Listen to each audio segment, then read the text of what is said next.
maxbuuska lagu magacaabo Ibrahim al-Sarah oo 57 sano jir ah ayaa laga sii daayay mid ka mid ah xabsiyada gudaha Israa'iil waxaana uu ka mid noqday dadkii maalintii shalay la soo daayay oo lagu bedeshay 3 maxaabiis Israa'iiliyiin ah oo asal ahaan Mareykanka iyo Ruushka laba ka mid ah ay ka soo jeedeen muddo ka badan 20 sano ayuu ku xirnaa xabsiyada Israa'iil 20 sano ka hor ayaa laga kaxeeyay dhinaca daanta galbeed haddaba markii shalay uu soo laabtay oo iftiinka qorraxda uu arkay muddo kadib muxuu kala kulmay dadka shacabka ah ee dhinaca daanta galbeed isagoo wariyaasha la hadlayay markii lagu soo dhaweeyay xerada lagu magacaabo Dahayshe oo dhacda dhanka iyo deegaanka Bethlehem ee koonfurta daanta galbeed oo Israa'iiliyiinta xoog ay ku haystaan ayaa waxa uu halkaas uu kala kulmay soo dhaweyn aad u ballaaran oo ay u sameeyeen dadka deegaanka iyo taageerayaasha ku faraxsan in ninkan xurriyadiisa uu helo sidoo kalena uu ka mid noqdo in ka badan 300 oo ruux oo shalay la sii daayay wuxuu yiri isagoo saxaafadda la hadlayay dareenka xurriyadda waa waxaan la cabiri kareynin kadib markii muddo dheer aan ka maqnaa deegaankayga waxaan arkayaa buu yiri oo aan halkan kula kulmay yacni jeel cusub jeelkii aan aqaanayna dhammaantood hadda ma garanayo oo waxaad moodaaba in da'dii ay ka daba timid qaarkoodna ay duqoobeen waxaan halkan isaga tagay anigoo aad u yar waxaana la isoo daayay aniga oo aad u weyn dadka qaarkiina waxaan ogaa iyagoo ciyaal ah oo socod barad ah maanta waxaan ugu yimid iyaga oo da ah oo waaweyn qof kastaana wuu garanayaa waxla ay la micno tahay buu yidhi aabe carruurtiisii ka fogaaday maxaa yeelay carruurtaydii xitaa waxay noqdeen kuwo isbedelay oo weynaaday sidaas ayuu yidhi Ibrahim oo 23 sano ku xirnaa xabsiyada gumaystaha Israa'iil wuxuu ka hadlay 7 Oktoobar wixii dhacay wuxuu yiri markii ugu horeysay 22 sano kadib xiritaankeygii wixii dhacay 7 Oktoobar waxay ahaayeen wax kale waxaana uu ku qeexay mid ka mid ah waxyaabaha keenay heshiiska muhiimka ah ee lagu sii daayay saaxiibo badan oo ku xirnaa xabsiyada gumaystaha Israa'iil sidoo kalena wuxuu yiri waxaan rajaynayaa dadka kale ee weli ku xiran xabsiyada Israa'iil in mar uun ay ka soo bixi doonaan si wada jir ah dareenka iyagu wuxuu u muuqanayaa mid aad u wanaagsan dadkii oo ku garab taagan iyo sidoo kale xurriyadaadii oo aad muddo kadib dib u heshay sanadkii 2002 ayaa ninkan xabsi la dhigay in ka badan 6 jeer ayaana xabsi daa'in lagu xukumay ninkan 45 sano oo kale oo dheeraada oo xabsina wayba u sii dhinad oo 6 jeer ee xabsi daa'inka markuu soo idlaysto ayaa 45 sano oo kale ay meel u taalay haddana 23 sano ka mid ah noloshiisii ayuu qaatay waxa uu guursaday sida la sheegay ee 2 dumar ah waxa uu haystaa 5 carruur ah mid ka midana waxa loo yaqaanaa reer Ukraine waxaana la yiraahdaa Irina yacni gabadhii reer Ukraine ta ahayd yacni magaca miyay ka raaceen ma garanayo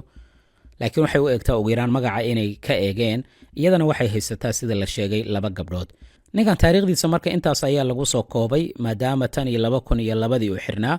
wuxuu ka mid ahaa dadkii shalay la sii daayay oo 369 gaarayay lagana soo daayay xabsiyada gumaystaha xogaga iskacaabinta ee Falastiiniyiinta maxaabiista ay sii deynayaan waxa lagu soo badbaadiyay dad badan oo shacab Falastiiniyiin ah kuwaasoo muddo badan xirnaa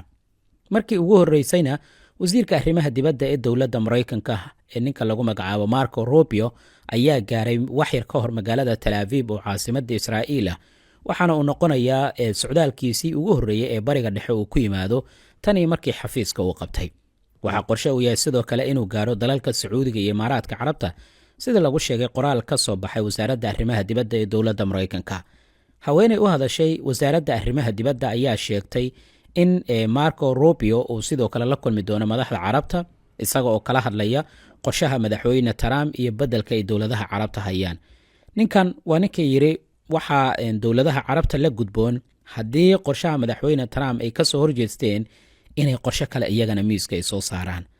kadib markii waraysi uu siiyay warbaahinta ayaana si cad wuxuu u sheegay in xukuumadda Washington ay waqti siinayso dowladaha Carabta si ay u keenaan qorshe ka bedelan midka madaxweyne Trump lagana hirgelinayo guud ahaan magaalada Gaza qorshahaas oo ay ku qancin karayaan waliba sidoo hadalka u dhigay madaxweyne Trump dhinaca kale waxa soo baxaya oo warbaahinta Israa'iil ay baahinaysaa in xukuumadda Netanyahu ay diiday in gawaarida iyo qalabka injineerada ay galaan marinka magaalada Gaza kadib markii wada tashiya dhanka amniga ay yeesheen inkastoo heshiiska qorshaan qayb uu ka yahay in qalabka injineerada iyo waxyaabaha kale la geliyo magaalada Gaza iyo gawaari la doonayo inay qayb ay ka noqdaan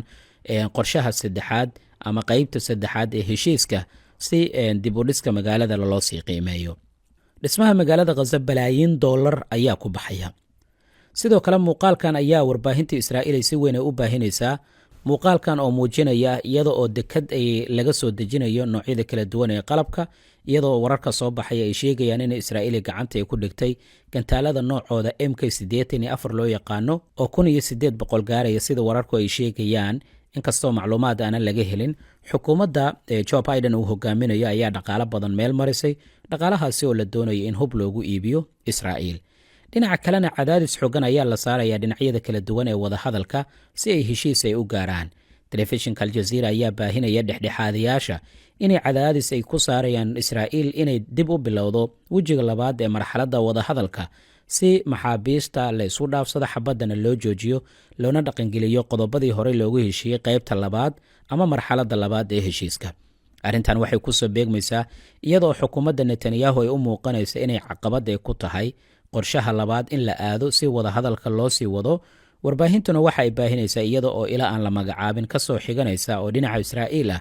in dhexdhexaadiyaashu ay bilaabeen cadaadis xooggan inay saaraan Israa'iil. dhexdhexaadiyaashaas oo Maraykanka, Qatar iyo dowladda Masar ah, iyadoo ujeeddadu ay tahay in mar un la bilaabo. suuragalna waxa ah baa la leeyahay sida ugu dhaqsiyaha badan in wareegga labaad loo aado si wadahadalladaasi looga mari dhaliyo, maxaabiistana la isku dhaafsado. marxaladda koowaad 42 maalin ayay soconaysaa. ilaa iyo 6 jeer ayay xoogaga iska caabinta ee Falastiiniyiinta ay sii daayeen maxaabiis ay gacanta ay ku hayeen. sii deynta maxaabiista oo 2, 3 ilaa iyo 4 ahna waxay ka caraysiiyeen xitaa madaxweyne Trump oo wuxuu yidhi arrintan ma aha wax loo dulqaadan karayo. inkastoo shalay uu yidhi xukuumadda Netanyahu go'aanka ayada ayaa iskale, go'aanka ay qaadata ayaana ku taageeraynaa. waxaana si weyn loo falanqaynayaa sawirkii shalay xoogaga ay soo bandhigeen allah u naxariistay Yaxya Sinwar oo kursi ku fadhiya oo sii jeeda daaqadna ka eegaya masaajidka Al-Aqsa oo lagu dul qoray ma jiri karayo wax barakicin ah marka laga reebo dhinaca iyo magaalada Qudus oo dad shacaba laga barakiciyay, taasoo loola jeedo in magaalada Qudus qayb ka mid ah ay noqonayso caasimadda shacabka Falastiiniyiinta iyo dowlad guud ahaan oo ay yeeshaan dadka Falastiiniyiinta ah ee ku nool dhulka hadda Israa'iil ay doonayso inay xoogga ku qabsato. aragtidaada qaybta hoose ku reeb, like saar muuqaalka la wadaag saaxiibadaada, waad mahadsan tahay. markaan aan eegno yaa guulaysanaya labada diyaaradood ee B2 iyo tan Shiinaha uu soo saaro ee H-20 la yidhaahdo. telefishinka Aljazeera ayaa maqaal dheer arrintaani ka diyaariyey, waxaana si weyn loogu falanqaynayaa diyaaradaha dagaalka ee Maraykanka iyo Shiinaha ay soo saaraan, si gaar ahaaneed labada diyaaradood ee aadka isu shabaha. diyaaradda Maraykanka uu leeyahay ee la yidhaahdo B2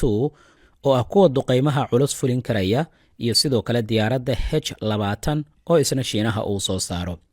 labada diyaaradood markaad eegto qaab ahaan aad ayay isu shabahaan, taya ahaan iyo wakhtiga hawada ay ku jiri karayaan, xilliga la soo saaray, dhanka duqaynta inay ka wada siman yihiin oo Maraykankana duqaymaha culculus oo u adeegsan karayo, Shiinaha sidaasi oo kale, xiisada ka jirta Taiwan. arrimahaasoo idil ayaa la isbarbardhigayaa